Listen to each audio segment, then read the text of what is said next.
What's going on YouTube? vctrfs here. Today I have my Trickster deck that I recently took to the regionals. I didn't get much sleeves, I made a lot of misplays, but all in all the deck worked pretty good. It has a really cool combo that you can go into almost an infinite damage kind of setup with Firewall Dragon. I'll explain it later on in this video, but I'm going to show you guys my main deck and explain some of my card choices. So the first place that I have is 3 Trickster Candina. It's a 40 card main deck, by the way. Trickster Candina is the Rota deck. She wrote us for anything that basically says Trickster's name. Also, if your opponent activates the spell or trap card effect, they take 200 burn damage, which is pretty cool and works out pretty good sometimes, actually. Trickster Lycoris, she's the one when your opponent draws a card, they take 200 damage. Whenever they actually, I'm sorry, not just draw a card, add a card. So if they add a card, they also take 200 burn damage. Another cool thing is if you have a Trickster Candina in the field and you have 3 Lycoris in your hand, or even 2 Lycoris, Lycoris effects, you can target Candina, and then you can activate the other Lycoris effect, target Candina because they're both quick effects. Candina returns to your hand, and then Lycoris hits the field. So another pretty cool thing about the deck. Up next, I play 1 Trickster Lydia Bell. Whenever she does an attack damage, once she deals damage, you can add Crystal Monster from graveyard to your hand. She attacks directly. And the cool thing about her is she'll attack, and then you'll have a Lycoris in graveyard. You add the Lycoris back to your hand, and if she was normal summoned, you add it back to your hand. You summon special summon a Lycoris, and the other ability activates, which special summon is. Her other ability is whenever she's added to the hand, she can special summon once per turn. So if you play Candina and you search her out, you can special summon her from Candina's effect. And then if you have a Lycoris in graveyard, you attack directly, add the Lycoris, activate Lycoris ability, target her, return it back to your hand, and then special summon that Lycoris. So that's another cool thing about her. Up next is Drill and Lockbirds. You play 3. Of course, this deck has the Drill and Lockbird combo in it. I think every Trickster deck has this. It's really good and really strong. It takes opponent's hand away. I'll explain that later on in the video. There's some variations, evidently, of it, but there's one correct one and a lot of not so correct ones. Also, up next is Ash Blossom Joyous Springs. I played 3. I thought 3 was probably the best way to play it. Dead serious. We're going to a meta where you're gonna need to play. You gotta play hand traps. You're gonna need to play Drill and Lock, Ash Blossom, and soon to be added into the main deck, Ghost Reaper. That's another card that you might want to consider playing. Another cool thing about Ash Blossom, Ghost Reaper, and even Ghost Ogre is they're tuners and they're level 3 tuners, so you can make another cool card, which I'll explain later on about. And then I played 2 Honest. I really should have played 3rd Honest. I just played 2 Honest, and I didn't have enough time to test really a 3rd Honest out, but Honest is really good. All the Trickster monsters are light, so Honest with them is just all extra damage. Let's see. I also played, my last monster was 1 Maxi. Worked out pretty well for that. Next up is Trickster Life Stage. I'm going to explain this effect because everybody I played did not know what this card did. So when you activate Trickster Life Stage, which is a field spell card, you add 1 Trickster monster from your deck to your hand. Its other effect is, if your opponent has a face-down spell and trap card, you can activate Trickster Life Stage's ability to target that face-down spell and trap card. Now, at the end of the turn, your opponent has to basically use it or lose it. They have to activate it. If they don't activate it, it goes to the graveyard. Now, let's say I have 2 Life Stages in hand. I'll activate 1 Life Stage, search a Trickster monster out. I'll activate its effect to target 1 face-down card your opponent has. Your opponent has no response. I'll activate my 2nd Life Stage, putting that one to the graveyard. Actually, my 2nd Life Stage, search Trickster monster. Now, with this Life Stage, the face-down card, I target my opponent. It doesn't. It's not under the effect anymore. The card's not on the field, so it's not under its effect anymore. So this Light Stage actually will now target a different face-down. You understand? A lot of times, a lot of people got caught off guard by Light Stage ability, and I was choosing different cards to try to like trigger my opponent to play the cards, and they're just flipping things all over the place, and I just had no idea why. Up next, we play 3 Terraformings, aka 3 more Life Stages. This card should be hit, but it's not. And then you play 3 Cosmic Cyclones. With Tricksters is, you mostly get normal summons. You don't also want to bring out normal summons in the deck. Very rarely you want to special summon on turn 1. And that's where you want to do most of your kind of plays. I like Cyclone because it hits a lot of cards that stops your plays from happening. More or less, you're going to want to hit the strikes, warning, stuff like that. So I think Cyclone's really good. Obviously, I played Cyclones over MSTs because we're still playing True Dracos on meta. This might have changed, though. Up next, Darkroom and Nightmare. The cool thing with Tricksters is you can burn your opponent out. Without any combo, without any tech, you can burn your opponent out with Darkroom and Nightmare. In fact, if you had 2 Darkroom and Nightmares, a Candina and the field spell, you basically have game. Darkroom and Nightmare, what it does is, whenever your opponent takes any effect damage, it adds plus 300. This card stacks on every effect damage on the field. It's not a once per turn. It stacks, meaning that if your opponent draws and you have 3 Lycoris on board, they're going to take 200, 200, 200, and then this card's going to go, adds another 300 each one, so they're going to take 500 for each of those effects happening. At another Dark Room of Nightmare, now they get to take 800. At another Dark Room of Nightmare, it's going to be 1100. And a lot of people were getting confused about this card, too. I had a guy actually call a judge on me about this. Real confusing.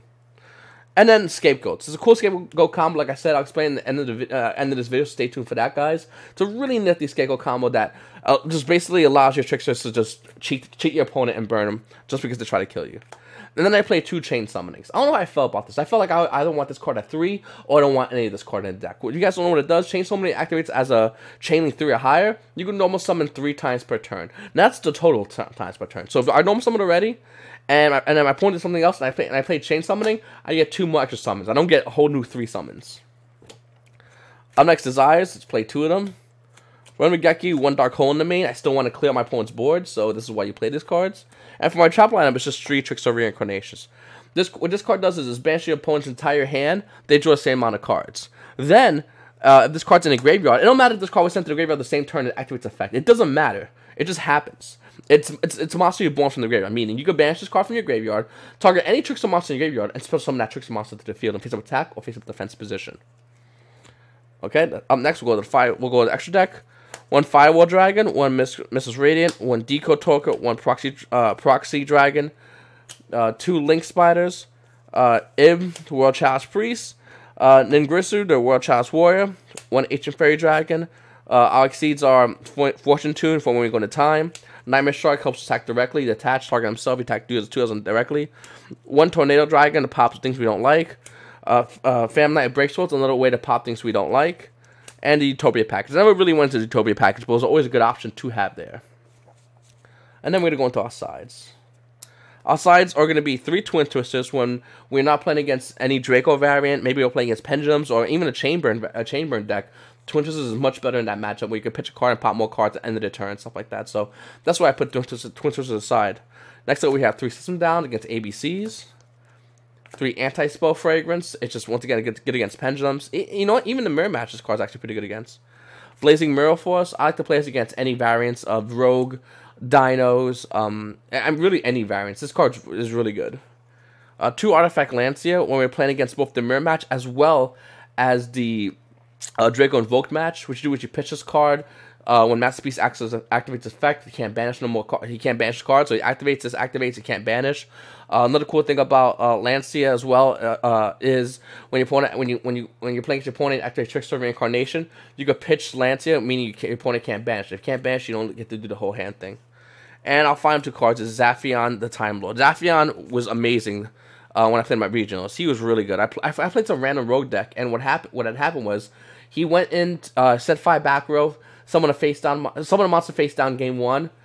No, I'm sorry, in game 2, and I summoned Zaphion and got it through with Zaphion, knocked those 5 back row back into his deck, and he was in a really bad spot. In game 3, he set 5 back row, summoned Thunder King Raya, which is very good against this deck. Summoned Zaphion, banged them out again, and I basically stalled out until I got a better play, and it worked out phenomenally. Now, let's talk about this play right here with Firewall Dragon, because you might have seen other Trickster decks play Scapegoats and maybe hinted about Firewall Dragon. I saw one profile that did that, so I'm going to put it right here to the side for now. But what it is, at the end of your opponent's turn, you're going to activate Scapegoats. Let's say they have a monster that's 1700 attack, okay? So you're going to activate Scapegoats. Scapegoats allow you to go into Firewall Dragon. Okay? So you got Scapegoats, you got Firewall Dragon. And, hold on one second. Here we go. What we have here is Light Curse in Graveyard. And we have a Lily Bell in hand. Or anything. Lily Bell. You can even add... The cool thing about this, you can add a Candina, which will add a Lily Bell to bring Lily Bell on board. Or you can even play the field spell, Trickster's Light Stage, which will add Lily Bell to your hand, which will then put her on board. So your Scapegoat goes into a Firewall Dragon. So then you have Light Curse in the graveyard and Lily Bell up. So what you do is, you Firewalls over here, there's a zone behind him, and you got Lily Bell right over here. Don't put it on his zone, put it next to his zone. And what Lily Bell's going to do, she's going to attack directly. So Lily Bell's going to attack directly, and she's going to add Light Curse to your hand. Your opponent's going to take 800 damage. If you have the field spell also does extra 200 damage. Then you're going to add Light Curse to your hand. What you're going to do right now is, you're going to activate Light Curse ability, you return Lily Bell to your hand, and you're going to special summon out Light Curse behind the Firewall Dragon. You see? Right there. And you're going to have your Light Curse attacking the 1700 attack monster. So you're going to take 100 damage. Lycra's going to go to graveyard, and Firewall Dragon's special ability is going to activate. Its ability says whenever whenever a monster this card attaches to, it points to, is destroyed, you can special summon a monster from your hand. So you can special summon Liddy Bell to the hand. So Liddy Bell's going to hit the field, attack again for 800, and you can add Lycra to your hand with her ability. Her ability to add to your hand is not once per turn. Her ability to special summon herself when she's added from deck to hand, or whenever she's added to hand, is once per turn. So you can add Lycra to your hand. You're going to return Liddy Bell to your hand, you can special summon out Lycra, Liddy Bell's in your hand, and Lycra can continue attacking that 1700 attack monster. So you're going to take 100 damage. Lycra's going to go to graveyard, Liddy Bell that's in our hand is going to hit the field, and you're going to attack again with Liddy Bell. And you're going to keep doing this over and over again. For every time you do 100 damage, you take 100 damage when you attack into your opponent's 1700 attack monster, 1900, whatever it is, your Liddy Bell is going to be doing 800 damage. Now, 800 damage, and if you have a light stage on face up on the board, light stage will allow her to do extra 200 damage. If you have something like a Dark Room Nightmare on board with a light stage, now we're talking significant damage. Because what's going to happen is she's going to attack for 800. This is going to activate doing 200, so that's 1,000. And then this is going to activate doing an extra 300. So that's going to be 1,300 damage. All because you have a Liddy Bell and a Lycra in the graveyard. And all because you have Scapegoats. Now, you can't activate Scapegoats on the same turn, because Scapegoat's ability states that you cannot special summon the turn you activate its effect. So what you want to do is you want to activate Scapegoats at the end of your opponent's turn. You can even block one of your... I did this during regionals. I played Scapegoats on my opponent's last monster, and what I did was, next turn, I got Light Stage, I played the Light Stage, added Candina, summoned Candina, Lycra was in graveyard already, and with Candina, after summoning Candina, and by the way, when I summon Candina, adding Liddy Bell to my hand, go into Firewall Dragon, Liddy Bell hits the board, and boom, boom, boom. It's pretty easy, actually. Yeah, it works really good, because Candina with the 3 Scapegoats and a Liddy Bell on board. So I had a Liddy Bell, 3 Scapegoats, Candina. It gets really confusing, but you guys get the picture. And it worked out really good, guys. Another thing, too, and I just want to clear this up on video, hopefully this will help you guys out, is the hand loop combo. I call it the hand loop, but you're not really looping, you're just taking it for its hand. Okay, so let me just clear this up on video for you guys. Hopefully, if anyone has any questions, please comment them below in this video. You activate Trickster Reincarnation. Your opponent has their hand, and they shuffle their hand in, and they draw the same amount of cards. Now, you have another face-down reincarnation. So what you do now is you activate your other face-down reincarnation, and you chain that face-down reincarnation to draw on Lockbird. Since the window of them drawing is still open, this is a new chain, but the window to activate Joan Lockbird is still open after they draw. Upon resolution, this window to activate this card is still open. I want to say it again in case people have any confusion. You activate the other reincarnation first before you activate this guy, though. So as you activate one reincarnation, they discard a hand to draw. You activate the other reincarnation, and then you chain to the other reincarnation, draw and Lockbird. Of course, what I did during the regionals, and if you want to be a little tech savvy, you got to go.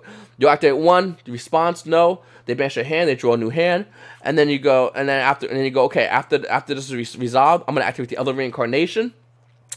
Do you have a response? Because what they could do is, and the way to stop this is, they can play Ash Blossom, which will negate this card. You see, this card it banishes and then draws, and Ash Blossom will stop the draw effect.